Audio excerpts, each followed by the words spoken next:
더불어민주당 대선 경선 후보들이 TV 토론회를 갖는 등 대선 경선 레이스가 시작된 가운데 국민의힘 주자들의 이른바 반명 빅텐트론에 대해 결코 성공할 수 없을 것이라고 일축한 박성준 더불어민주당 원내수석 부대표,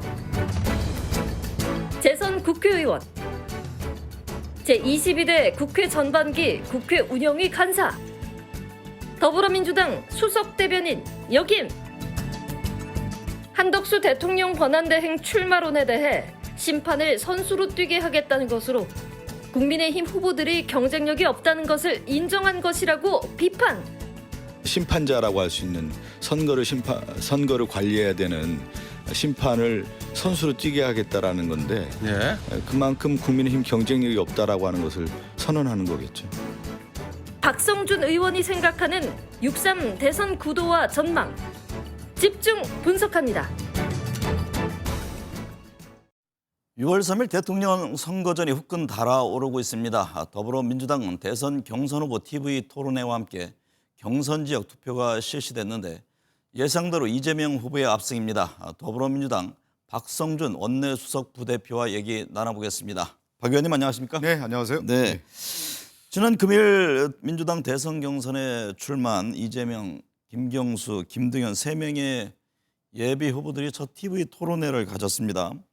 세제 정책, 대통령 집무실 문제, 개헌 등에 대해서 토론을 벌였는데요.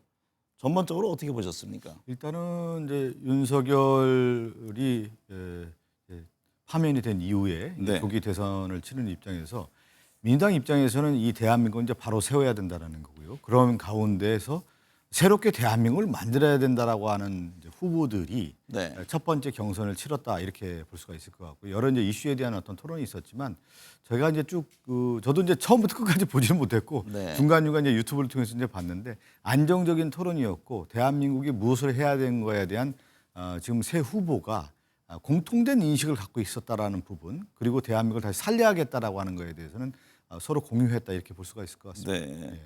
대선 후보 지지율을 보면 지금 여야 주자를 막론하고 이재명 후보의 독주가 이어지고 있습니다.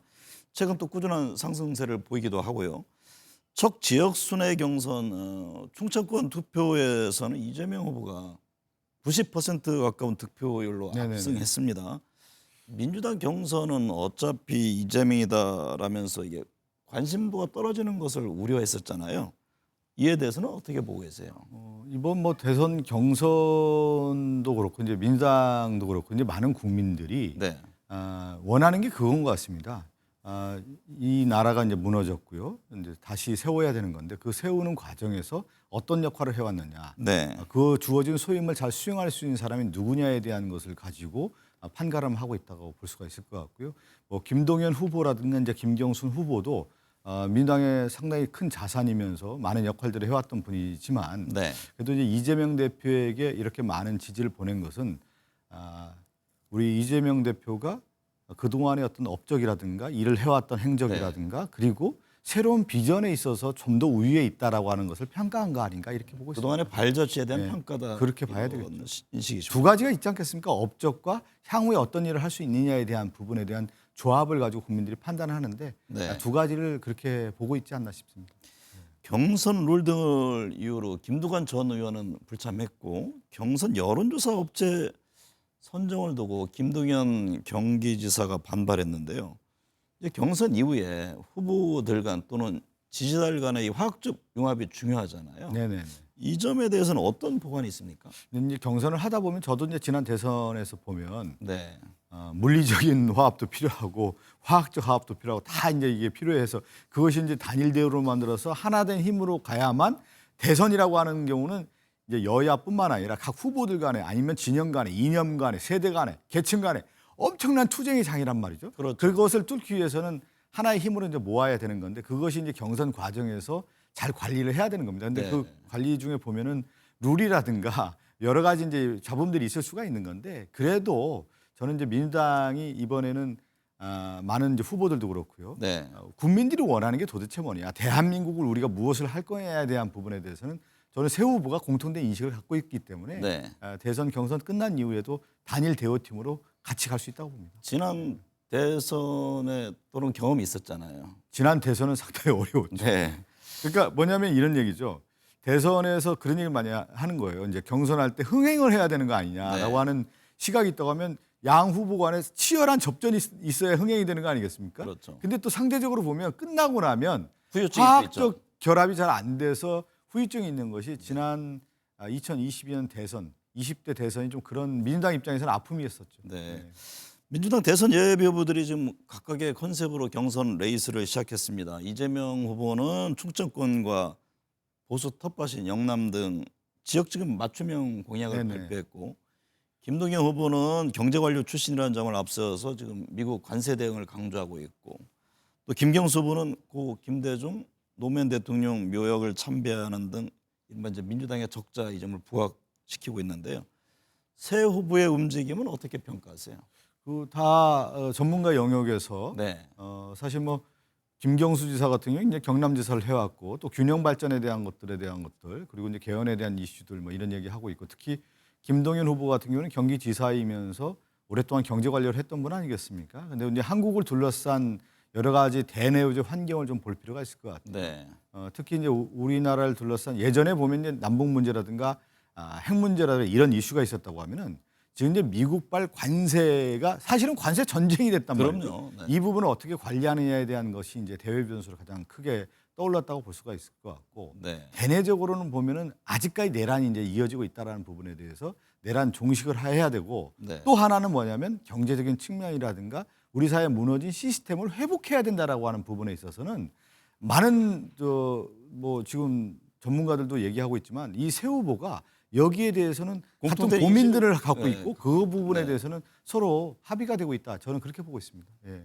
대선에 나갈 여야 후보가 이제 최종 확정되면 네네. 6.3 뭐 대선 승리를 위한 경쟁이 본격화할 텐데요. 선거 승리를 위해서는 이게 중도층 공략이 핵심이다 이런 얘기를 합니다. 더불어민주당에서는 중도층 표심을 얻기 위해 어떤 전략으로 임할 계획인지요? 이제 가장 큰 이제 중도층은 이제 경제 분야라고 할 네. 수가 있을 것 같고요. 또 예를 들면 의료 대란 문제라든가 지금 자영업자 소상공인들이 무너져 있지 않습니까? 지금 많이 어렵죠. 굉장히 어렵죠. 네. 그것이 왜 무너졌냐면 내란에 의해서 무너진 거예요. 그러니까 결국에는 우리나라가 이렇게 산업화, 민주화, 정부화 그다음에 세계적인 10대 강국에 이룰 수 있었던 것은 뭐냐면 온 국민이 열심히 일하고 그렇죠. 또 하나가 뭐냐면 정치적인 시스템이 안정화됐던 겁니다. 민주주의라고 하는 부분과 네. 경제 성장이 같이 갔다는 부분이긴데 이 민주주의가 오히려 무너지고 헌정 질서가 무너지는 부분이 있기 때문에 윤석열이 등장하면서 경제가 무너졌던 거거든요. 네. 그래서 사실은 내란 종식을 해야 경제가 정상화된다 이렇게 볼 수가 있는 문제라고 볼 수가 있을 것 같고요. 그러한 부분에 대해서 저는 중도층도 같이 간다고 봅니다. 그래서 네. 경제 회복, 성장, 특히 이제 이재명 후보 같은 경우는 경제 회복과 경제 성장이라고 하는 측면 그리고 이념적으로 볼 때도 중도 보수에 대한 부분도 이재명 후보가 얘기하고 있지 않습니까? 네. 그것은 뭐냐면 지금 원래 한국 정치에서 보수 진영이 극화됐단 말이에요. 네. 그것이 사실은 그러다 보니까 국민들이 어디로 가야 될지 모르는 부분이 있기 때문에 네. 그것이 이제 중도 확장 정책이라고 봐야 되는 것이죠. 예. 말씀하셨듯이 지금 민주당 뭐 이재명 후보도 그렇고 네. 성장의 중요성을 강조합니다. 부동산 세제 관련 완화에 대한 얘기도 나오고 있고요. 민주당이 대선 과정에서 제시할 경제 정책 방향의 핵심은 어떤 걸까요? 저는 그 정확하게 잡고 있다고요. 전 세계적 기류가 뭐냐면 AI라고 하는 부분이 있지 않습니까? 네. 그래서 AI의 산업에 대한 관련된 부분, 미래 산업에 대한 것을 준비해야 되는 거고 또 하나가 이제 바이오 쪽입니다. 네. 그래서 이재명 대표 분명히 이러한 비전을 제시하고 있잖아요. 우리의 어떤 생명의 문제뿐만 아니라 삶의 문제 이런 것들이 얽혀 있는 바이오 산업에 관련된 부분을 경쟁력을 키우는 거고 네. 또 하나가 또 중요합니다. 콘텐츠라고 하는 부분. 네. 한국 K컬처라든가 한국의 문화라고 하는 부분이 얼마나 지금 전 세계적인 경쟁력이 있고 한류 문화가 있지 않습니까? 네. 그 K컬처라고 하는 부분이 있기 때문에 저는 예전에 김구 선생님이 우리나라가 가야 할 길이 문화국가, 문화강국이라고 얘기하는 그렇죠. 것처럼 얼마나 선지적인 견해가 있었던 겁니까? 저는 그런 측면에서 봤을 때 실질적으로 우리나라가 미래 산업이라고 하는 부분 또 강국이라고 하는 데 있어서의 문화 정책 이런 것들을 비전을 제시하면서 한국을 다시 한번 부흥을 일으키는 그것이 바로 이번 대통령 선거다 이렇게 보는 것이죠. 국민의힘 대선 경선 후보들은 저마다 자신이 이재명 후보와 맞서서 이길 자신이 있다 이런 주장을 합니다. 이른바 반 이재명 기치인데요. 국민의힘 후보들의 경쟁력은 어떻게 평가하세요? 누가 최종 후보에 오를까요? 아니 이제 저는 이제 국민의힘의 후보들이 이제 8명인가요 지금 네. 많은 후보들이 그 이전에 더 나오지 않았습니까? 그것은 그 얘기는 뭐냐면 스스로 경쟁력이 없다라고 하는 것을 보여주는 것이죠. 네. 강력한 후보가 있을 경우에는 출마가 두려운 건데 만만한 후보가 나오니까 여러 명이 나왔다 이렇게 볼 수가 있을 것 같고 네. 지금 이제 국민의힘에 있는 후보들이 내세우고 있는 선거 구호가 반 이재명이란 말이죠. 근데 반 이재명 이외에 그러면 한국을 무엇을 어떻게 할 거냐에 대한 so what? 내가 이런 일을 해야겠다라고 하는 부분 그리고 지금 무너진 대한민국을 위해서 어떻게 하겠다라고 하는 부분을 내세워야 되는 건데 네. 그냥 반 이재명이라고 해서 네거티브한 정치만 하고 있는 것이 국민의힘에 있는 대체적인 후보들의 모습이란 말이죠. 네. 그래서 저는 경쟁력이 없다고 봅니다. 최종 후보는 누가 될 것으로 보세요? 그거는 이제 저는 뭐 여러 가지 생각이 있긴 한데 제가 이 시점에서 누구 후보를 네. 얘기하기보다는 네. 국민의힘에 있는 후보들을 볼 때 개별적으로 볼 때 경쟁력 있는 후보는 있지 않다 이렇게 판단하고 있습니다. 윤석열 전 대통령 신당 얘기가 나왔었는데요. 뭐 현재는 지금 보류 예. 상태입니다. 사저 정치 얘기도 계속 나오고 있고요. 실제 신당 논란을 벌였던 변호사들과 만찬을 함께한 뭐 사진도 공개가 됐는데 윤 전 대통령 신당 창당이라든가 정치 행위 이어갈 것으로 보세요? 이어가도 어떤 영향이 있을까요? 네. 신당이라고 하는 거에 대해서 우리가 이제 당에 기치를 드는 사람 있잖아요. 네. 그 기치는 뭡니까? 선수가 야, 이 대한민국을 이렇게 끌고 갈 수 있다. 대한민국의 선장으로서 정책과 네, 비전이 네. 있고 국민의 마음을 하나로 잡을 수 있어야 되는 거잖아요. 그럼 그 신당에 나와 있는 그 변호사 몇 명이 대한민국을 대표할 수 있는 사람입니까? 그 국민들의 마음을 그곳에 줄 수 있을까요? 그 더 하나. 그러면 그 대체제로서 윤석열의 대체제로서 신당을 만든다라고 하는데 그 신당이 그러면 뉴 파티가 돼야 되는 거 아니겠어요? 새로운 네. 당이 돼야 되는 건데 그 모습을 볼 때 윤석열이 등장했을 경우 윤석열이 뒤에서 조정한다고 할 때 올드 파티 아니겠어요? 대한민국을 구시대적으로 끌고 가는 사람이라고 볼 수가 있는 건데 네. 성공할 수 있겠습니까? 저는 전혀 변수가 되지 않는다고 하고 언론에서 왜 그것을 관심 있게 보는지도 모르겠어요. 너무 비중을 두는 것 같습니다. 6.3 대선이 다가오면서 예. 지금 제3지대 빅텐트 얘기가 나오고 있습니다. 관련해서 한덕수 대통령 권한대행 출마설도 지금 돌고 있고요. 상대 당에서 주장하는 이른바 빅텐트로는 어떻게 보세요?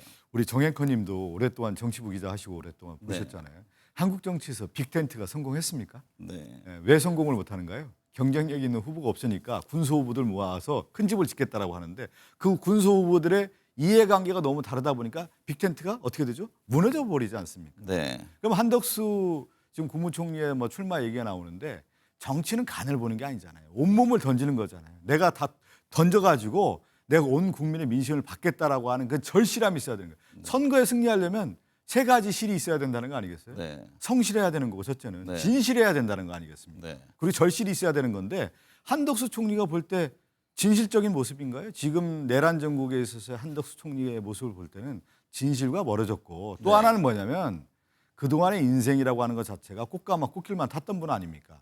절실함이 없어 보이잖아요. 네. 그 얼굴에 보면 절실함이 있습니까? 대한민국을 구하겠다는 절실함이 없잖아요. 그것을 누가 국민들이 그러면 마음을 주겠습니까? 그러면 한대 이번에 네. 대선에 출마할까요? 저는 어렵다고 봐요. 지금까지 간을 보는 거 보면 왜 그러냐면 이미 대선 열차가 진행되고 있지 않습니까? 네. 국민의힘에 있는 대선 열차가 진행되고 있는 과정에 한덕수 총리가 그러면 5월 3일 날인가까지 사퇴를 해야 되는 거 아니에요, 공직자가. 그러면 네. 한 30일 남겨놓고 사퇴했을 경우에 국민들이 받아주겠냐 이렇게 볼 수가 있을 것 같고 또 하나는 국민의힘을 어떻게 되냐면 아 여기는 끝난 정당이구나 네. 아무 후보가 아니구나라고 하는 것을 스스로 한덕수 총리가 선언하는 거 아니겠습니까? 네. 그러면 자기들끼리의 완전한 폭망의 길을 걸어가는 것이다 이렇게 보는 것이죠. 네. 3지대 빅텐트론에 이낙연 전 총리 등 과거 민주당 인사들도 참여할까요? 저는 뭐 그 얘기들이 좀 솔솔 나오는데 네. 지금은 예를 들어서 이제 자기의 정책 입지가 없으니까 어느 공간에 발을 디딜 수 있는 곳을 찾는 과정이 아닌가 싶어요. 네. 저는 뭐 이낙연 전 대표님이죠. 제가 이제 그 초선 의원 할 때 제가 원내 대변인 하면서 같이 회의하면서 모셨던 분인데 우리 민주당의 소중한 자산이었던 분이 네. 그런 길을 갈까요? 저는 그렇지 않다고 봅니다. 네. 네. 그러면요, 그 선거를 앞두고 뭐 이준석 개혁신당 후보와 국민의힘 후보와의 후보 단일화, 이 보수 대통합 문제는 어떻게 보세요? 보수 대통합이라고 했을 경우에 지금 얘기하는 것이 과연 보수이냐라고 네. 봐야 되는 것이죠. 국민의힘이 그동안의 윤석열과 선을 긋지 못하고 내란 세력과 같이 갔던 내란 동조 세력이었단 말이죠. 네. 그런 가운데에서 국민의힘이 과연 보수라고 기치를 들 수가 있는 거냐라고 하는 부분에 대해서 많은 국민들이 회의적일 겁니다. 네. 그랬을 경우에 그것이 만약에 단일화라든가 정치에 있어서의 뭐 협상이라든가 연대라든가 연합이 구성됐을 경우에는 그 명분이 있어야 되는 거거든요. 그러면 무엇을 위한 명분이냐라고 봤을 때 보수 대연합이 내란의 연합이냐라고 이제 보여지는 것이죠. 그랬을 경우에 저는 그것을 과연 성공할 수 있겠습니까? 저는 네. 그 국민들에게 소구력이 없다고 봅니다. 대통령실 이전에 지금 관심이 쏠려 있습니다. 이재명 후보는 일단 용산 대통령실을 쓰면서 청와대를 보수에 다시 들어간다는 입장을 냈습니다. 이후에 이제 궁극적으로는 세종으로 간다고 했고요. 물론 이제 국회와 대통령실의 세종시 완전 이전 이거는 이제 사회적 합의 개헌 그렇죠. 필요 사항이잖아요. 그 부분에 대해서도 강조를 했는데 결국 현실적으로 당장은 용산 대통령실을 이용하는 수밖에 없는 그런 입장을 낸 건가요? 저는 그러니까 이재명 대표가 아마 현실적인 입장을 얘기한 네. 거 아니겠습니까? 그러면 당장 6월 3일 날 대통령 선거 끝나고 6월 4일부터 직무를 봐야 되는 그래서 건데 인수위 기간도 없으니까. 그러면 지금에 있는 대통령실에 있는 뭐 윤석열 정권에 있었던 인사들이 있지 않습니까? 네. 거기 인수인계도 받아야 되는 거고 어떻게 해야 될 것 같습니까? 그건 아마 이제 이재명 대표께서 현실론을 얘기한 거 아니겠습니까? 네. 근데 저희들 입장에서 봤을 때 용산이라고 하는 것이 내란 세력의 지금 그러니까 또 반발도 반발이 만만치 있는 않잖아요. 거죠. 그렇지만 아마 국정을 운영한다라고 하는 역사적인 책무와 소임이 있을 때 그 지금에 있는 현재에 있는 문제를 등한시하고 그냥 이상론적으로 가서는 되겠느냐라고 네. 하는 부분은 아마 이재명 그 후보가 그렇게 얘기한 거 아닌가 싶습니다.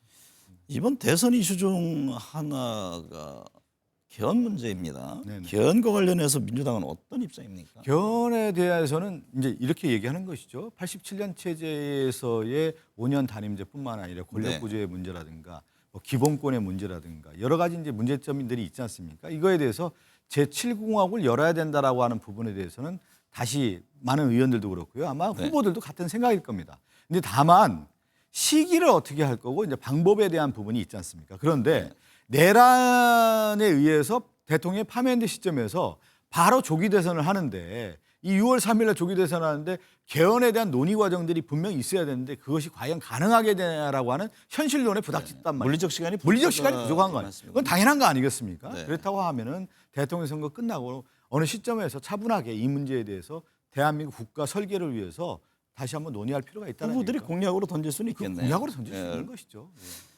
6.3 대선 구도는 어떻게 보세요? 지금 1대1 구도가 될지 아니면 뭐 3자 그 또 다자 구도가 될지 어떤 전망이세요? 저는 이제 이렇게 보는 거죠. 과연 이제 구도로 볼 때 네. 1대1 구도냐 다자 구도냐 뭐 이렇게 얘기를 할 수가 있는데 또 하나 이제 집중적으로 들어가 보면 1강 구도냐 네. 예를 들면 1강 2중 구도냐 아니면 1강 약자 구도냐 뭐 이렇게 볼 수가 있는 거죠. 네. 지난 대선 같은 경우는 2강 구도였던 거 아니겠습니까? 이재명 후보와 윤석열 후보가 이제 네. 싸웠던 2강 구도였다고 하면은 저는 이제 지금 시점에서 좀 조심스럽긴 한데 1강 구도에서 뭐 한 1중 2약 뭐 이 정도 다자 구도 형태에서 그렇게 흐름이 흐르지 않겠냐 이렇게 보고 있습니다. 네. 지금 44일 남았습니다. 네네. 6월 3일 대통령 선거까지 남은 기간 뭐 변수가 될 만한 요인은 뭐라고 보세요? 저는 이제 대선에 가장 이제 변수를 얘기를 많이 하는데 네. 국민의 마음이 어떻게 흐르냐라고 하는 대세를 보면 되는 건데 네. 국가 회복이거든요. 국가 정상화에 대한 부분이기 때문에 그 리더십을 누가 할 수 있냐에 대한 부분으로 저는 마지막 투표장에 나간다 이렇게 보고 있기 때문에 국민들은 대한민국 회복 정상화의 길에 어떤 리더십이 맞느냐를 이미 이제 판단하고 있다고 봅니다. 저는. 예. 이번 대선에서 민주당 승리 과반 이상 자신하십니까? 저는 이제 44일 남았지만 역대 대선에서 네. 겸손한 자세, 특히 이제 국민들이 볼 때 대한민국을 위해서 정말 진실하게 절실하게 일할 수 있느냐를 저는 보여줘야 된다고 봅니다. 네. 그것이 대선에서의 국민에게 대하는 태도 아니겠습니까? 그것이 결국은 판가름 나는 것이다 보고 있습니다. 네. 각 당의 대선 후보 경선이 시작되면서 경쟁이 본격화하고 있는데요. 네거티브 상대를 향한 공격보다는 지도자로서 자신의 정책과 비전을 통해 국민들의 마음속에 파고드는 게 중요하지 않을까 싶습니다. 오늘 함께해 주셔서 감사합니다. 네, 감사합니다.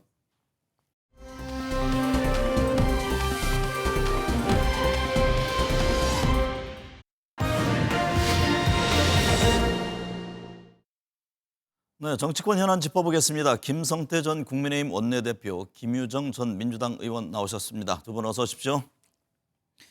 김성태 전 대표님, 어제 충청권 민주당 첫 순회 경선에서 이재명 후보가 88.15%, 90% 가까운 득표율로 압승을 거뒀습니다. 오늘은 두 번째 지역 순회 경선으로 울산에서 지금 영남권 경선을 치르고 있는데 오늘 경선 결과는 어떨까요?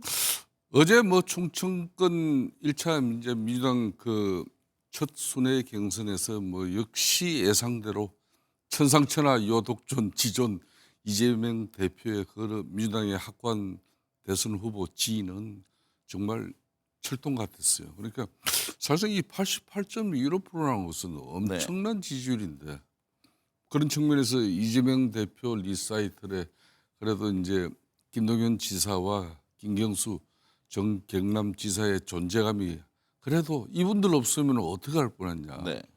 오늘 이제 울산에서 지금 2차 이제 영남권 경선이 이루어지는데 울산 역시도 뭐 큰 이변이 없는 한 70% 이상 정도의 지지로서 뭐 여전히 압도적 1위의 대선 후보로 진행될 것 같아요. 네.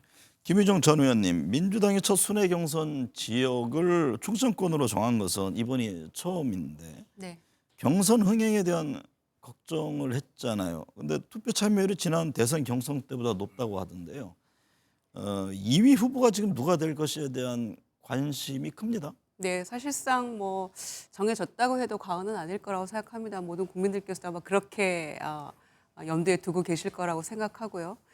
사실 충청권에서 승리한 후보가 역대 대선에서도 늘 승리를 해왔기 때문에 네. 충청 표심이 굉장히 중요한데 지난 대선에서 이재명 당시 후보가 세종에서 이제를 제외하고는 전부 다 한 40%대에 머물렀거든요. 네. 그래서 충청에서 졌기 때문에 0.73%로 패한 중요한 원인 중에 이 충청권의 마음을 얻지 못했다라는 그런 게 있었기 때문에 이번에는 과거와 달리 충청에서 먼저 첫 경선을 열었는데요. 당내에서 조금 열기가 좀 높아져야만 나중에 본선에 가서도 조금 압도적인 표 차이로 승리할 수 있다라는 포석도 좀 깔려 있는 것 같고요. 그래서 네. 투표율이 상당히 높았습니다. 지난 대선 경선 때보다 높아서 58% 가까이 됐고요. 또 충청에서 이재명 후보가 얻은 표도 지난 대선 경선 때보다 거의 한 9%, 10% 가까이 얻었기 때문에 네. 열기는 뭐 그래도 충분했다 생각하고요. 오늘 지금 한참 울산에서 영남권 합동연설회가 열리고 있는데 네. 아마 뭐 예상을 크게 벗어나지는 않을 것 같습니다. 네. 네. 김성태 대표님, 민주당 TV 경선 토론회에서 대통령 집무실을 놓고 후보들 간에 좀 온도차가 있었습니다. 예.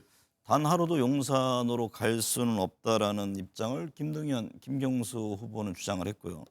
이재명 후보는 일단 용산으로 갔다가 청와대를 뭐 개보수해서 굉장히 궁극적으로는 세종시를 밝혔는데 이 어떻게 현실적인 상황을 감안한 걸까요? 그렇습니다. 이재명 대표가 한 2달 전부터 아주 실용주의적 어떤 때로는 뭐 민주당 이 이념하고도 별 맞지도 않는데 중도 보수로 이렇게 확장을 하면서까지도 뭐 실용주의적 그런 어떤 지도자의 그런 모습을 이렇게 강조하고 있는데 이 대목이 상당히 좀 저는 그런 측면에서 방향을 잘 잡았다고 봐요. 네.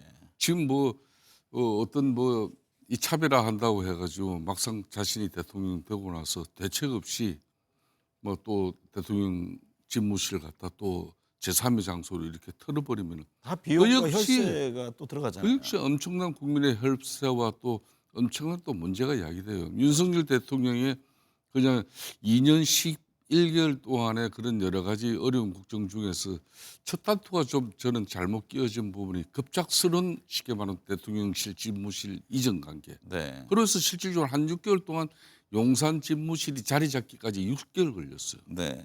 그러니까 정권 초기에 해야 될 일을 그러니까 집중화시키고 또 이걸 원팀으로서 작동시키는 그 한계가 분명히 있었거든요.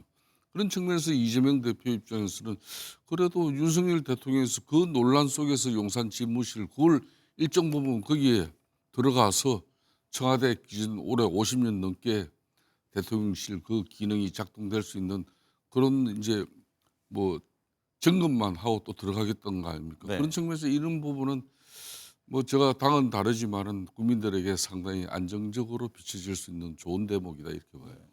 김희정 의원님, 네. 이번 조기 대선 인수위 기간이 없잖아요. 뭐 차기 대통령은 어쨌든 현실적으로 대선일 다음 날부터 국정을 책임져야 하는 상황인데 집무실은 그렇고 관저 문제는 어떨까요? 관저 한남동으로 갈지 아니면은 뭐 제3의 공간을 마련할지 그 점은 어떻게 보세요? 그러니까 사실 대통령 집무실에 대해서는 모든 후보들이 다 뭐 이런저런 본인의 소신을 얘기를 하고 있는데 네. 관저 얘기는 별로 안 나왔어요. 근데 사실 그 용산의 집무실 이용하면서 지금 과거에 그 윤석열 전 대통령이 관저를 마련하는 동안에 사저에 머물면서 이제 출퇴근한 케이스가 있긴 합니다. 네. 그런데 이재명 후보의 경우에 이를테면 이재명 후보의 경우에는 지금 인천에서 출퇴근을 해야 되는 그런 경우예요. 그걸 네. 생각을 해보면 그러면은 국민들 시민들의 불편이 상당히 가중될 수 있고 거리도 조금 있고 그래서 아직 각 후보들이 관저 문제를 어떻게 할 것인지에 대해서는 명확하게 얘기를 안 했습니다만은 저는 개인적인 생각으로는 대통령 집무실도 일단 용산을 사용하고 또 청와대가 좀 개보수하고 보안이나 이런 취약한 문제들을 좀 정리가 되는 동안에 한남동 관저를 사용하는 것이 어떤가라는 게 저는 개인적인 생각인데 네. 아직 후보들이 여기에까지는 뭐 정확한 입장을 내고 있는 것 같지는 않습니다. 아직 네. 경선 중이어서 그런 것 같습니다. 김성태 대표님, 어제 국민의힘은 김문수, 안철수, 양향자, 유정복 후보가 포함된 이제 A조죠. A조 경선 토론했고요. 오늘은 비주하고 있죠. B조인가요? 오늘은 나경원, 이철호, 한동훈, 홍준표 후보가 지금 토론을 벌이고 있는데 국민의힘 경선 상황은 어떻게 지켜보고 계세요? 어제 A조 했습니다만은 어제 A조도 뭐 큰 파란을 일으키는 큰 뭐 국민들이 또 관심을 가지고 이걸 계속 집중할 수 있는 그 흔히 말하는 흥행. 어제는 흥행이 별로 이루어졌다고 볼 수는 없죠. 오늘 역시 이제 서울 강서에 있는 모 스튜디오에서 B조가 진행되고 있는데 네. 좀 전에 끝났어요. 끝났는데 크게 뭐 언론 여론에 이렇게 향방을 또 이렇게 뭐 가져갈 수 있는 그런 뭐 주목할 만한 대목은 안 나왔어요. 네. 그러니까 이제 지난 전당대회 때 한동훈 당시 후보하고 나경원 후보가 아주 뭐 정말 뭐 패스트트랙 관련해 예, 가지고 그 불꽃 공방을 했지 않습니까? 쉽게 청탁을 말하면 했냐 안 했냐 예, 그렇죠. 상당히 충돌했죠. 이제 공소 기각해 달라 네. 이런 요청 그런 걸 까버림으로써 네. 엄청난 그때 두 분이 불꽃이 튀는데 오늘 같은 경우는 그런 내용이 이제 살짝 지나갔어요. 네. 대략 뭐 홍준표 대표 같은 경우는 좀 재밌는 이야기로 당신 키 큰데 뭐하러 키 높이 구두 신고 다니냐 네. 뭐 이런 거부터 다만 이제 한동훈 대표 입장에서 이제 본인이 지난 12.3 비상계엄은 잘못됐고 그런 측면에서 이 보수 진영에서도 대통령 탄핵에 이렇게 당당하게 참여함으로써 그 이후에 그런 유혈 충돌이라든지 사회적 혼란을 막을 수가 있었다.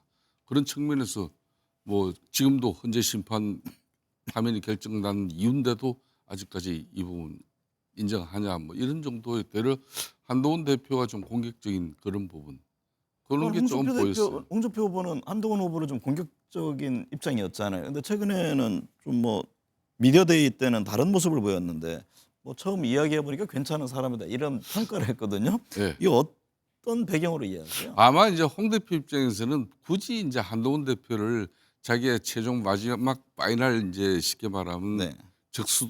적수감은 아니다. 그러니까 나중에 그래도 당신 나하고 이제 궁합을 좀 맞춰야 되는 그런 관계지 당신은 나의 적수가 아니다. 이게 이제 홍 대표의 심산이에요. 네. 그렇기 때문에 그런 상황이기 때문에 굳이 한동훈 대표를 공격해 가지고 자기가 뽀쪽하게 이렇게 보일 필요는 없다. 그런 계산을 하고 있는 것 같아요. 김유정 전 의원님은 국민의힘 후보들 토론회 어떻게 지켜보셨어요? 어제 A조 토론에서는 안철수 후보가 김문수 후보를 상당히 공격을 하던데 뭐 네. 국무위원으로서 계엄을 사과했냐 뭐 이런 점도 지적하던데요. 전체적으로 어떤 평가세요?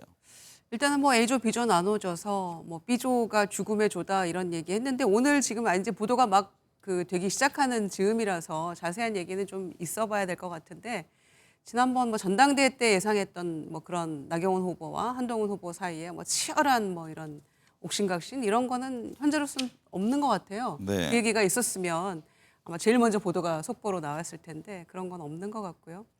다만 이제 오늘 B조 같은 경우에는 탄핵 찬성과 반대의 1대3 구도잖아요. 한동훈 대 나머지 후보. 그래서 이제 어떻게 서로 공격을 주고받았는지가 조금 관심사가 될 것 같고 안철수 후보의 경우에는 어제 사실은 A조가 크게 주목받지는 못했다라고 얘기합니다만은 그 가운데 김문수 후보하고 둘 사이의 옥신각신 외에는 크게 뭐 주목받지 못했잖아요. 네. 그러니까 아무래도 지금 아마 유력한 후보 1강, 뭐 2강에 속하는 후보에게 안철수 후보가 조금 많이 어필을 하려고 노력을 했던 것 같고요. 네. 그래서 어찌됐건 이번에 A조, B조 나눠서 하고 있습니다만은 탄핵 찬성과 반대라는 측면에서 과연 국민의힘이 지금 뭐 극우로 향하고 있는 어떤 그런 모습이랄지 다시 보수를 재건할 수 있는 어떤 희망을 보이려면 누가 후보가 되어야 한다는 것은 어떤 의미에서는 자명한 일일 텐데 결국 어떤 후보가 4강에 들어가고 결국 누가 진출을 할지 이거는 향후 보수의 명운이 달린 문제라고 생각하기 때문에 그 점을 관전 포인트로 두고 지켜보고 있습니다. 이번 주 토론회 이후에 어쨌든 2차로 4명의 후보를 그렇습니다. 뽑잖아요. 예, 내일 모레 화요일 날. 네. 예. 누구 포함될 것으로 보세요? 아무래도 이제 원래 오세훈 시장이 불출마 결심을 하기 이전까지는 뭐 그래도 홍준표, 김문수, 한동훈, 오세훈 이렇게 네. 뭐 흔히 말하는 빅포가 거의 정해지다시피 했잖아요. 네.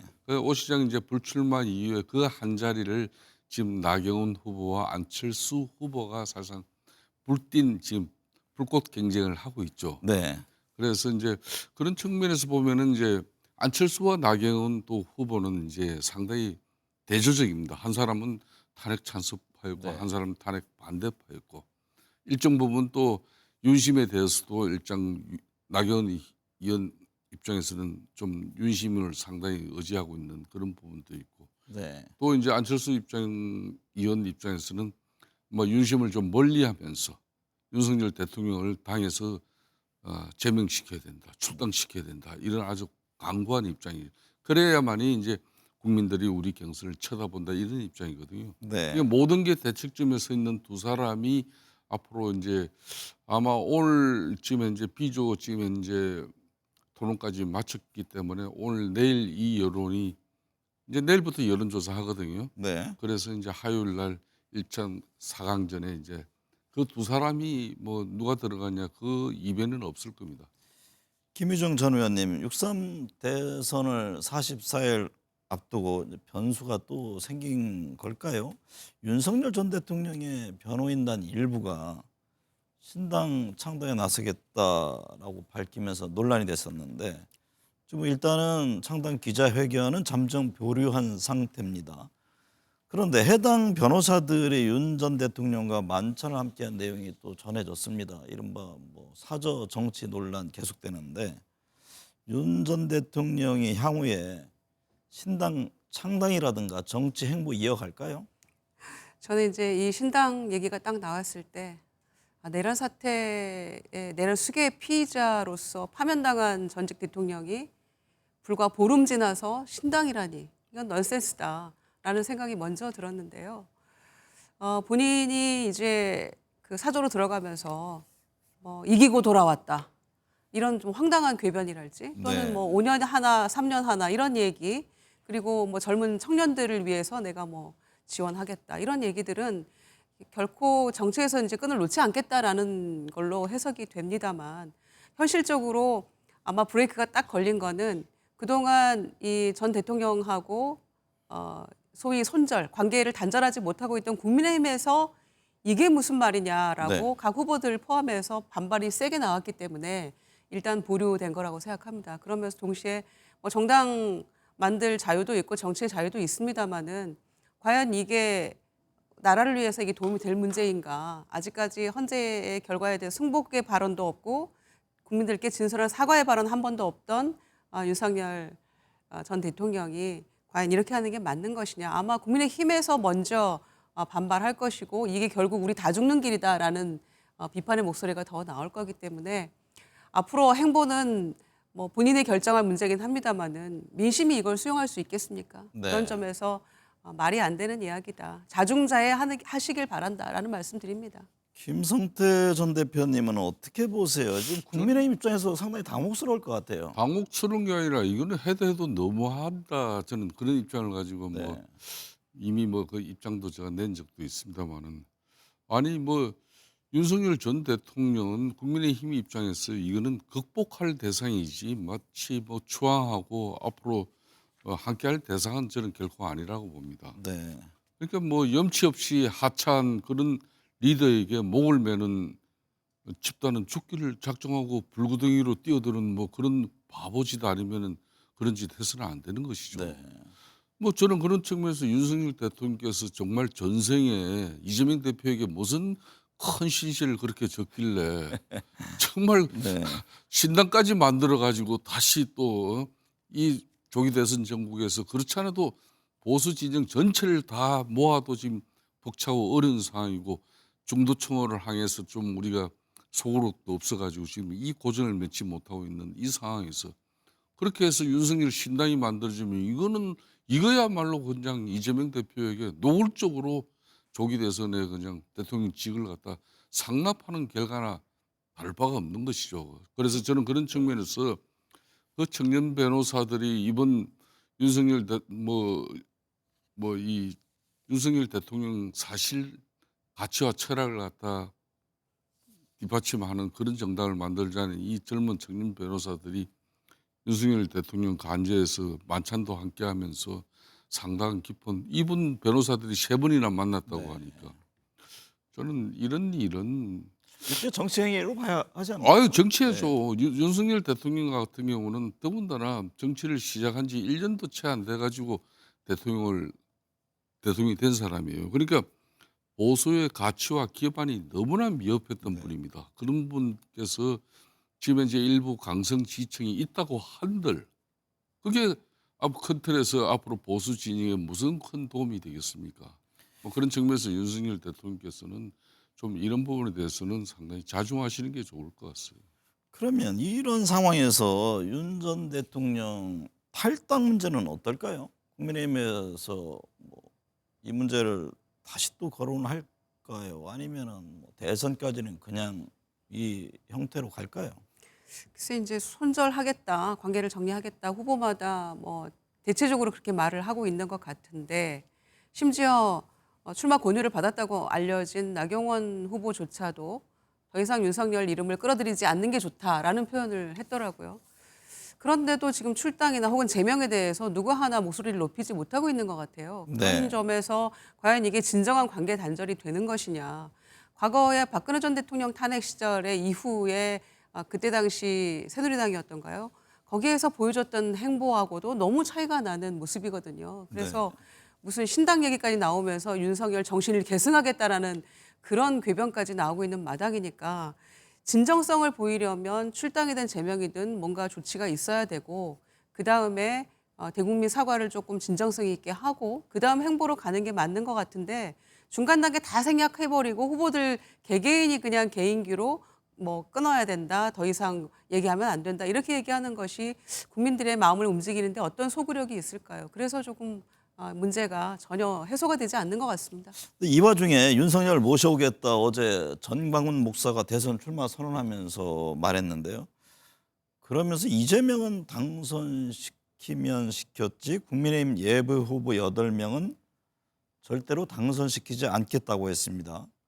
이게 이른바 윤심이 담겨 있는 건지 이 보수정이 또다시 분열하게 되는 건지 어떻게 보세요? 그게 대한민국 정치사를 이렇게 쭉 훑어보더라도 항상 뭐 민주당도 극자가 당을 지배하고 당의 여론을 갖다 주도할 때 민주당 제일 혼란스럽고 위험해져요.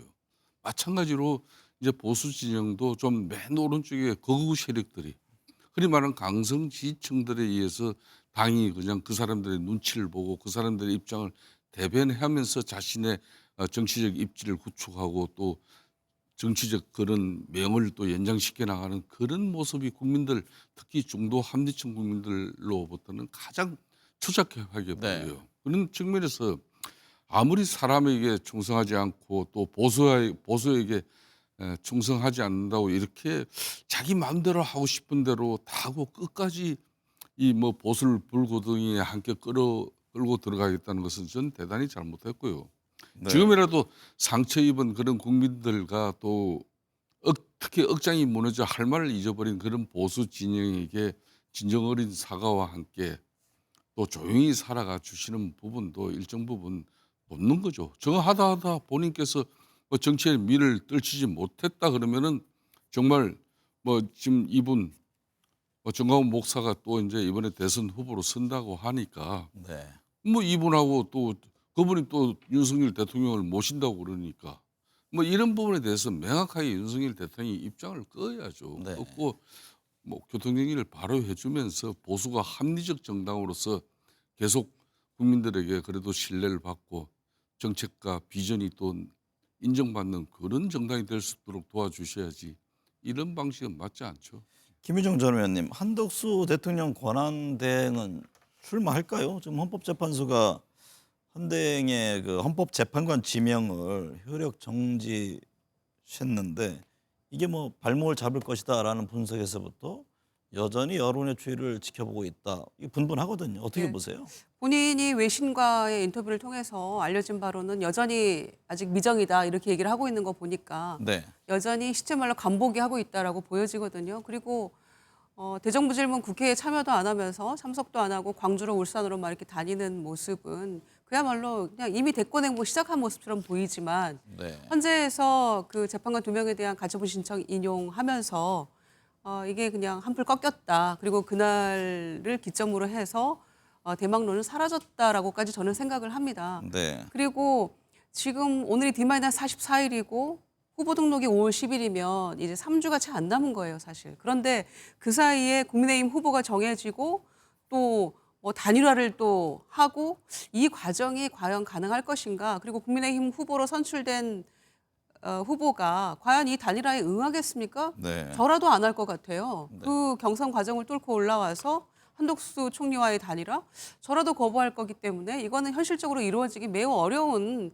그냥 상상 속의 일이라고 생각하고요. 네. 본인도 결단하기 어렵지만 대선 관리를 공정하게 해라라고 국민들은 요구하고 있는데 이미 정치적 중립을 위반하고 있는 것처럼 보이기 때문에 그 주어진 마지막 소명조차 제대로 이게 가능할까라고 의구심을 사고 있는 그런 형국인데 네. 제발 그 마지막 소명이 대선 관리 공정하게 하고 남은 40여일간 국정 공백 없게 마지막 일을 잘 하는 것이 공직자로서 주어진 소명이다. 이렇게 생각하시고 임했으면 좋겠습니다. 김성태 전 대표님, 최근 개혁신당 대선 후보인 이준석 의원에 대한 주목도가 높아지고 있습니다. 각종 여론조사 이 3자 대결에서는 두 자릿수를 기록하면서 이른바 반 이재명 빅텐트 구성의 핵심 변수가 되는 것 아니냐 이런 진단이 나옵니다. 저는 개인적으로 이준석 전 대표께서 앞으로 제3지대 빅텐트의 중심에 설 수 있다고 저는 보고 있습니다. 네. 근데 분명한 것은 이제 이 반명 빅텐트는 분명히 이제 이재명 대표만 반대하고 비호감 어떤 그런 것 때문에 만들어지는 빅텐트가 아닐 거예요. 여기에는 또 반윤이라는 것도 들어갈 겁니다. 그러니까 윤석열 대통령에 대한 그런 판단이 제대로 서지 않고 우리 보수 진영에서 윤석 대표가 우리랑 같이 했기 때문에 막판에 이분도 이제 단일화를 해야 된다. 이렇게 한다고 손을 내민다고 윤석 대표가 거기에 손을 덥석 잡지는 않을 거예요. 그러니까 빨리 이제 지금 이제 국민의힘 입장에서도 일정 부분 국민의힘이 윤석열 전 대통령의 포켓 정당이 아니고 또 6.23 비상계엄으로 인해서 국민들에게 상처받은 이 국민들에게 진정한 사과하고 또 우리 후보들도 그런 측면에서 이 대한민국 그래도 국민들에게 신뢰가는 이 보수 진영의 정당으로서의 새로운 탈바꿈을 위해서 혁신하고 변화하는 그런 처절한 몸부림이 여기 속에 있어야 돼요. 네. 그래서 윤석열 대통령 측근들과 호가호의 세력들을 일부 이 부분에 대해서도 분명히 자정 노력도 가져가면서 그렇게 하고 국민들에게 중도 한민석 국민들에게 이재명 대표의 이러이러한 점 때문에 안 된다 그러고 우리들에게 마지막 한 번 더 기회를 달라고 해야 되는 게 그게 맞는 건데 그게 지금 쏙 빠져 있거든요. 네. 뭐 그런 부분이 대단히 안타깝죠. 네. 오늘 두 분 말씀 감사합니다.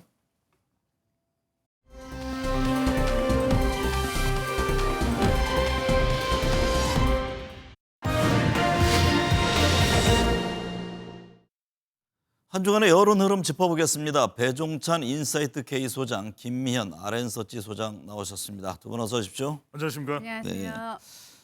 배 소장님, 한국 예. 갤럽과 NBS에서 이재명 민주당 후보 지지율이 최고치를 기록했습니다. 보수 후보자 지지율을 합친 것보다 높은 수치인데 지금 이 같은 흐름이 이어지고 있는데 현재 지지율 추세를 어떻게 보고 계세요? 일단은 첫 번째로는 이재명 대선론 현상이 나타나고 있죠. 탄핵 전국이고 그 여파가 그대로 지속된다고 볼 수 있는 것이고 영향이 없다고 할 수가 없고요. 또 민주당에서는 사실상 경선을 하고 있지만 교통정리가 된 셈이나 다른 것도 볼 수 있는 것이고 두 번째는 그러다 보니까 국힘 의원들 개개인은 경선을 하고 있지만 이재명 후보에 버금가는 정도의 지지율은 안 나오거든요. 아무래도 이 국민의힘 개개인의 후보들이 아직 보수 지지층의 전체의 지지를 고스란히 이어받지는 못하고 있는, 물론 지금 이제 경선을 하고 있는 중이기 때문에 그렇습니다. 그러다 보니까 결과적으로는 이재명 후보 대 보수 대연합 이야기가 나오고 있습니다. 빅텐트론이죠. 그러다 보니까 이제 한덕수 권한대행의 차출론, 여기에 이낙연 전 총리, 이준석 후보까지 거론되는 배경으로 보입니다. 네, 김미현 소장님, 안동이 고향이 이재명 민주당 후보 각 지금 지역별 맞춤 공약으로 표심을 파고들고 있는데요. 대구, 경북과 부산, 울산, 경남 지역에서 또 부산에 가서 해양수산부 부산 이전 공약을 제시했습니다.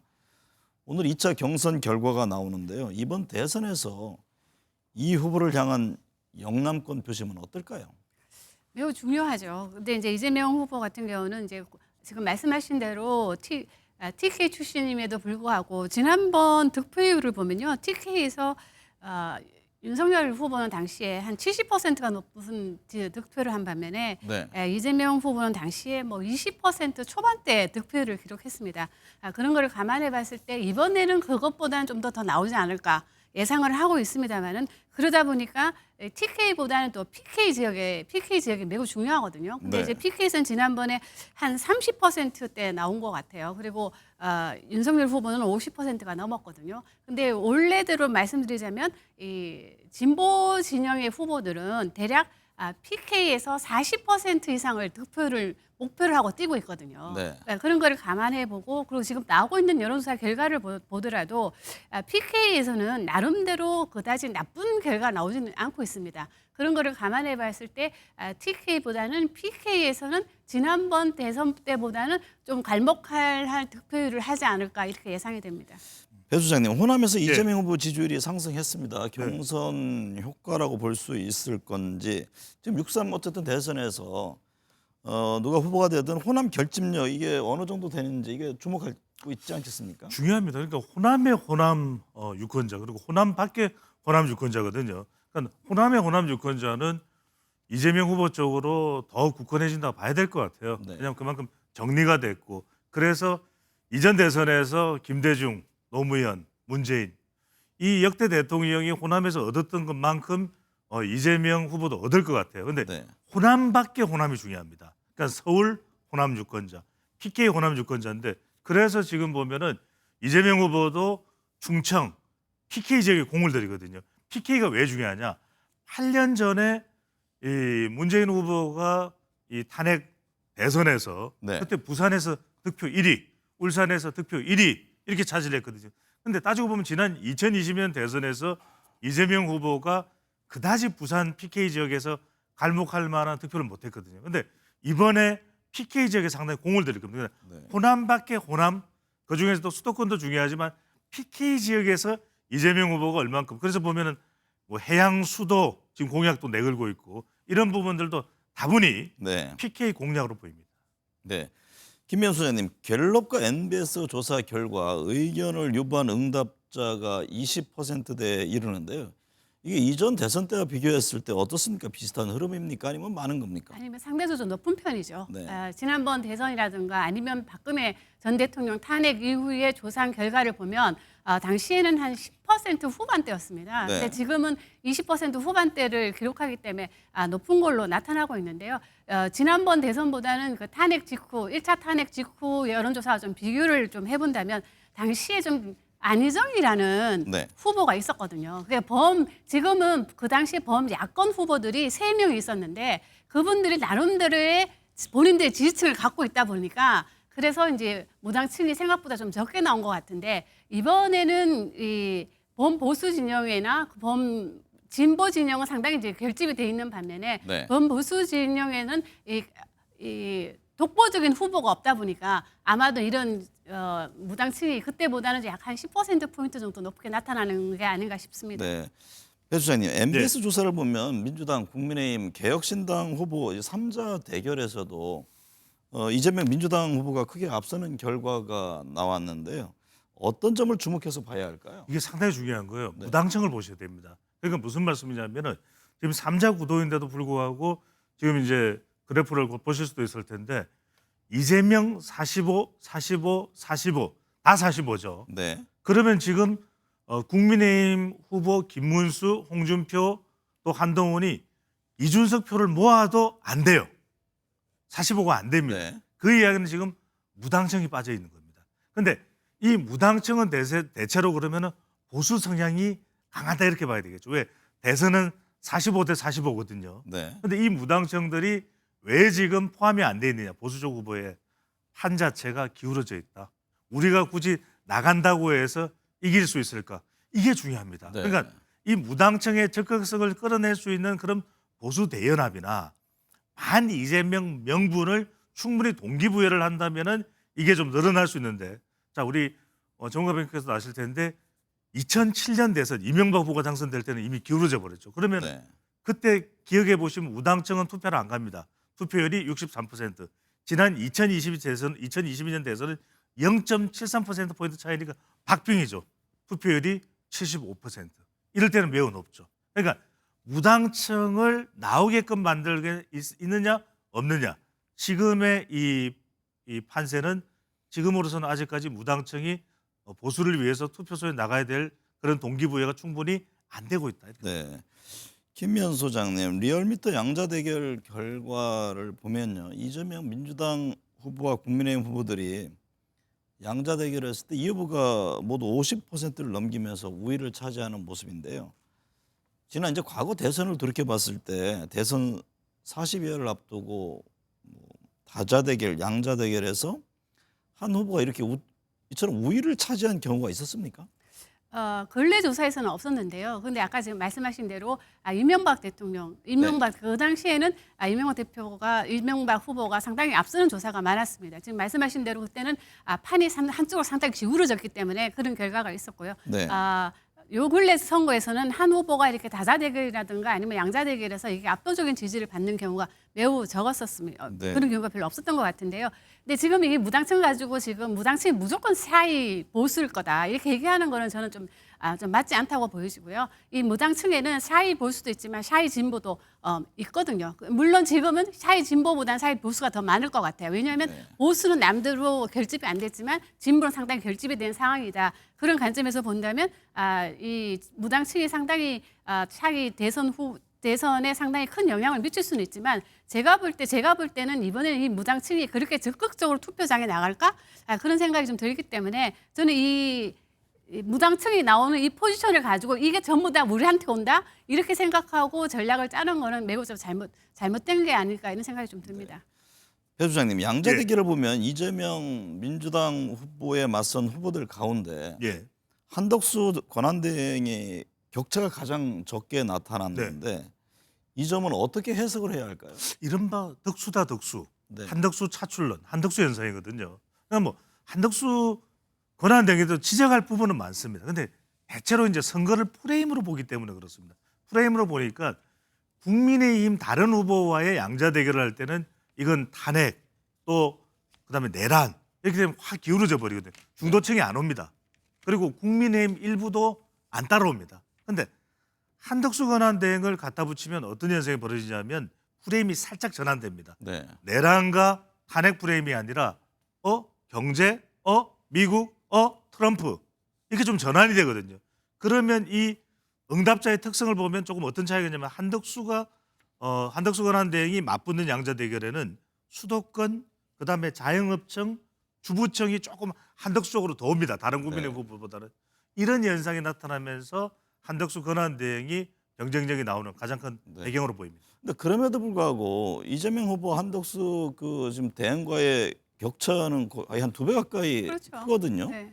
이런 상황에서 한덕수 대행 출마할까요? 제가 지난주에 여기 나와서 한덕수 한덕 총리에 대해서 총리 이제 대통령 권한대행에서 이야기를 했었는데요. 아직까지는 불확실한 것 같습니다. 네. 아직까지는 불확실한 것 같고요. 본인도 매우 고민을 하고 주위에서는 상당히 부추기는 세력도 있는 것 같아요. 근데 아직까지 본인은 결정을 못 하고 있는 것 같은데 한덕수 후보 지지율이 이렇게 높게 나온 거는 물론 이제 인지도가 높고 지명도도 높고 언론에서 워낙 부각이 됐기 때문에 그런 효과도 있는 것 같고요. 또 하나 더 붙이자면 한덕수 후보의 지금 가장 강점이라고 말할 수 있는 거는 경제 전문가 그리고 통상 전문가 그리고 트럼프와 협상할 수 있다 이런 얘기도 있는데 그게 오히려 또 단점이 될 수 있어요. 네. 왜냐하면은 3년 동안 이분이 국정을 운영했던 분입니다. 그럼 아시다시피 우리나라 평균 경제 성장률이 세계 경제 성장률보다 낮게 나왔다는 거죠. 네. 그런 거를 감안해 봤을 때 그것뿐만 아니라 부산 엑스포 유치 실패라든가 그리고 여러 가지 국제적인 이벤트에서 한국이 상당히 영향을 발휘하지 못했던 거는 어쨌든 이번 정권을 한 축이었던 책임졌던 한 축이었던 한덕수 대행의 책임도 있기 때문에 저는 이 경제 프레임 그리고 통상 전문가 이런 프레임을 갖고 나오는 거는 한덕수 대행한테 전혀 도움이 되지 않나 생각합니다. 지금 민주당 국민의힘 경선 한창인데요. 국민의힘의 경우 지지난주죠. NBS 조사에서 김문수 후보가 지지율 1위를 달렸잖아요. 그런데 지난주 조사를 보면 4%포인트가 빠지면서 홍준표 국민의힘 후보가 동률을 기록했습니다. 한 주 만에 지지율이 출렁인 배경은 뭡니까? 저는 권한대행에 부각이 되면서 지지층이 겹치다 보니까 지지율이 좀 하락한 것 같아요. 김문수 장관 같은 후보 같은 경우에는 반면에 홍준표 후보가 지지율이 좀 급상승했는데 그 배경에는 역시 젊은 보수라고 할 수 있는 2030 세대에서 그나마 그 후보들 중에서 가장 상대적으로 높은 지지를 받았기 때문에 그런 결과가 나온 것 같고요. 저희가 지난주에는 대통령 권한대행에서 이야기했다면 이번 주에는 저는 또 한 사람을 또 주목하게 되는데요. 그 사람이 바로 정가훈 목사입니다. 그분이 이제 출마 선언을 했는데요. 저는 우리가 김문수 장관이 갑자기 급상승한 배경, 그 배경에는 윤석열 대통령을 지지했던 그 세력이 있거든요. 그 세력이 김문수 장관을 전체 여론조사에서 범보수 진영에서 1위로 올려놨단 말이에요. 근데 그 세력과 정가훈 목사의 그 세력하고는 좀 상호 겹치는 부분이 많기 때문에 저는 향후 정가훈 목사의 지지율이 얼마가 나올까 저는 매우 관심이 가거든요. 그리고 지금 정가훈 목사는 본인의 지지율을 높이기 위해서 최선을 다할 겁니다. 왜냐하면 선거 여론조사, 선거 방송 같은 경우에는 전국 단위 신문에서 5%의 지지율만 올리면 참석을 할 수 있거든요. 아마도 지금 정가훈 목사 같은 경우는 1차 목표는 전국 지지율 5%를 획득해서 그 방송에서 주최하는 TV 토론에 나가는 거기 때문에 저는 향후 다음 주부터 나오는 여론조사 결과는 우리가 매우 주목해서 봐야 되고 정가훈 목사가 들어갔을 때 과연 범보수 진영의 표가 어떻게 갈릴 것인가. 저는 이것이 지금 다음 주에 우리가 좀 주목해야 될 상황이 아닐까 싶습니다. 배 주장님, 삼지대에 있는 이준석 개혁신당 후보의 지지율을 주목하고 있는데요. 지금 3자 대결에서 두 자릿수를 보여주기도 하고요. 향후 예를 들면 뭐 보수 진영 단일화와 구도 등의 중요한 변수가 됩니까? 그렇습니다. 이른바 준스톤 효과, 꽃놀이패가 된다는 것이거든요. 네. 왜냐하면 지금 국민의힘 후보, 심지어는 국민의힘 후보 플러스 뭐 한덕수 권한대행이 출마를 하는 경우에는 단일화된 후보로서도 이재명 후보의 견주기는 맞대응하기는 힘들다. 그러면 마지막까지 끌어들여야 되는 인물이 바로 이준석입니다. 네. 그런데 지금 이준석 후보의 경우에는 보수 성향을 띠면서도 특히 20대, 30대, 또 40대 일부까지 견인하는 경쟁력이 있거든요. 또 제3자 후보라는 40대 일부가 이제 지금 본인이 만 40세입니다. 네. 그러다 보니까 여기서 마지막에 선거 막판에 이준석 후보가 보수 대연합의 빅텐트에 참여를 하느냐 안 하느냐가 상당히 또 극적인 효과까지 만들어줍니다. 네. 그래서 시간이 지나면 지날수록 보수 지지층들로부터는 이준석 후보의 몸값은 더욱 올라갈 수밖에 없을 것으로 보입니다. 김미연 소장님, 가정입니다만 빅텐트론 국민의힘과 개혁신당 후보 등 이 범보수 진영이 단일화한 뒤에 이재명 후보와 1대1 구도가 된다면 전체 지지율 흐름은 어떨까요? 당장 예측하기는 힘들지만 과연 시너지 효과가 날까? 네. 저는 뭐 그런 의문도 좀 듭니다. 지금 뭐 이준석 후보가 당연히 꽃놀이패인 건 맞지만은 저는 꽃놀이패 정도가 되려면 안철수 후보가 받았던 지지율 20% 정도는 나와야 되는 거 아니냐. 그 네. 정도 나온다면 상당히 파괴력을 갖겠지만 지금 나오고 있는 조사 결과를 보면 한 뭐 다자 대결에서 뭐 3자 대결에서 뭐 두 자릿수가 나온다는 이유는 그거는 바로 국민의힘 후보의 지지율이 상대적으로 낮기 때문이거든요. 그런 걸 감안해 봤을 때 과연 꽃놀이패로 이준석 후보가 되려면은 최소한 두 자릿수 20%가 넘는 지지율이 나와야 되지 않겠냐. 그렇다면 상당히 이 빅테크론이 저는 상당히 뭐 효과가 볼 수 있다고 보겠지만 저는 지금 이 보수 진영에서 말하는 이 빅테크론은 소위 말해서 그 M&A 적대적 M&A가 아니다는 거예요. 네. 우리가 생각했던 그 노무현 전 대통령하고 그리고 정몽준, 정몽준 후보 네. 간의 그 적대적 M&A가 돼야만이 이게 임팩트를 주면서 국민들한테 어느 정도 소모 효과가 있지만 지금은 다들 지지율이 안 나오는 상황에서 다 고만고만한 상태에서 우리가 뭐 다 끌어모아서 우리 지지율 전부 다 끌어모으면 우리가 여기에서 뭔가 시너지 효과를 낼 수 있지 않을까 생각을 하는데 저는 그 시너지 효과는 그렇게 나온다고 생각은 하지 않고요. 네. 지금 국민의힘에서 가장 먼저 해야 될 것은 저는 이 밴더웨건 효과보다는 좀 언더독 효과를 써야 되지 않느냐. 마치 잘못한 건 하나도 없고 우리가 잘했다. 다 반대 진영의 책임 때문에 우리가 이렇게 됐다. 이런 식으로 몰아가는 거는 좀 유권자들한테 특히 중도층에 있는 유권자들이 보기에는 이건 좀 넌센스 아닌가. 네. 그렇게 생각하기 때문에 저는 좀 뭔가 언더독 효과가 더 효과적이 아닐까 싶습니다. 배 소장님, 네. 대선 경선 레이스가 한창입니다. 예. 민주당은 어제 충청권 첫 경선이 있었는데 뭐 예상대로 이재명 후보가 90% 가까운 득표를 보였습니다. 네.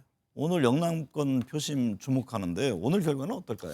그러면 영남도 뭐 다를 게 없을 겁니다. 근데 네. 민주당에서는 지금 2등이 누구냐가 중요하거든요. 네. 2등이 누구냐라는 것에 주목해서 볼 수밖에 없는데 충청에서는 김동연 2위, 김경수 3위였거든요. 근데 네. 영남은 PK가 들어가지 않습니까?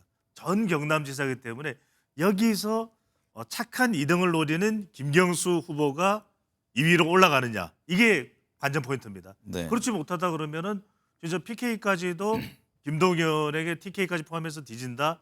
이건 정말 김경수 후보로서는 참을 수가 없을 거예요. 또 네. 대한 2위를 노리는 그 약간 좀 견제구도 날리면서 돌직구도 날리면서 2등을 하고 싶어하는 지금 김동연 후보로서는 영남까지 본인이 2등으로 간다. 그러면 좀 더 목소리를 높일 수 있거든요. 네. 말 그대로 민주당은 1위보다는 어느 지역에서 2위가 누구냐 이게 더 관심이 있습니다.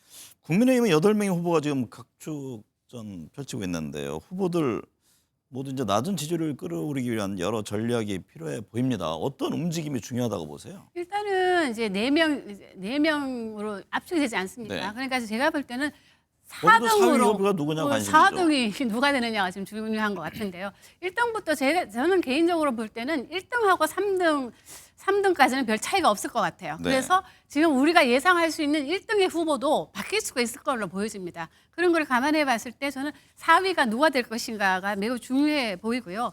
지금 그리고 아까 제가 말씀드린 것처럼 너무 이 후보들이 밴드웨건 효과를 쓴다. 네. 그거보다는 좀 더 언더독 효과. 뭔가 우리가 이 당을 어떤 식으로 쇄신하고 그리고 두 번이나 보수 진영의 후보들이 대통령이 이렇게 탄핵된 거에 대해서는 일정 부분 책임도 지고 거기에 대해 책임지는 모습도 보여주는 게 좀 더 현명하지 않을까 싶습니다. 반 이재명 기치보다는 뭔가 새로운 대안 제시가 중요하다 이런 말씀이군요. 그렇죠. 반 이재명 그 가지고는 그렇게 했음에도 지난번 총선에서 대패하지 않았습니다. 네. 배 수장님, 네. 윤석열 전 대통령 앞서 이제 김미연 소장 말씀하셨습니다만 예. 지금 신당 창당 논란 이어지고 있습니다. 뭐 사저 정치 얘기도 있는데 뭐 이 와중에 정광훈 목사 대선 출마 의지를 밝혔고요. 이게 국민의힘 주자들에는 어떤 영향을 줄까요? 부정적이죠. 그러니까 윤심 윤 어게인 정당이 만들어져도 이러면 보수 지지층들이 또 분산될 수밖에 없거든요. 또 갈등이 생길 수밖에 없거든요. 이게 보수층 분산이기 때문에 그렇고 정광훈 목사가 출마를 하더라도 똑같은 현상이 벌어질 수밖에 없고 특히 이제 누가 또 정광훈 목사하고 또 친분이 있다 이런 식이 되면 그 국민의힘 경선 후보는 더 영향을 받을 수밖에 없는 것이고 네. 중요한 건 이럴 겁니다. 지금 국민의힘 후보만으로는 또는 한덕수 권한대행만으로는 또는 이낙연 전 총리 또 유승민 전 의원 또는 이준석 후보까지 포함을 해도 지금 될까 말까한 상황이거든요. 이런 상황에서 정광훈 목사 또는 윤 어게인 정치 세력이 뭐 불발되긴 했습니다만 등장한다면 이런 보수 대연합 빅텐트는 더 어려울 수밖에 없기 때문에 과연 이걸 어떻게 보수 진영 내에서 교통 정리할 수 있느냐. 지금 안철수 후보는 탄핵 반대한 후보들에 대해서 아예 네네. 전광훈 당으로 가라 이런 그러니까요. 주장을 하잖아요. 그쪽으로 갈 개연성은 없습니까? 그러니까 이렇게 갈등이 생기는 거죠. 네. 그러니까 그렇게 간다 그러면은 보수 내는 더 쪼개지는 것이거든요. 심지어는 안철수 후보의 경우에는 윤석열 전 대통령 탈당하라 이렇게 까지 이야기되고 있기 때문에 분명히 윤 전 대통령과 관련된 부분 또는 정광훈 목사 윤심을 강조하고 있지 않습니까? 네. 등장한다면 이 부분은 국민의힘으로서는 보수 진영으로서 상당히 또 난감한 상황이 될 것으로 보입니다.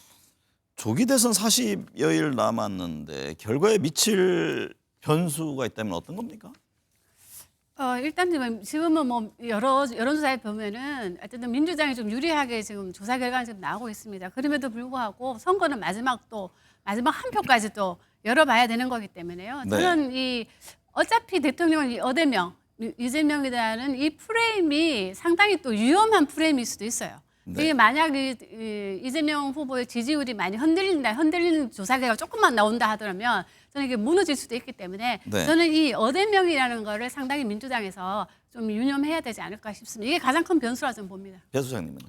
국내 변수는 좀 찾아보기 힘들고요. 김미연 박사께서 말씀하셨던 그 부분일 것 같고 저는 우리 국외 변수, 우리를 둘러싼 글로벌 경제, 또 미국이라고 하는 또 존재, 또 트럼프 대통령이 오히려 외부 변수로서 우리 네. 대선에 끼칠 영향이 조금이라도 있을 것으로 보입니다. 네. 오늘 도움 말씀 감사합니다.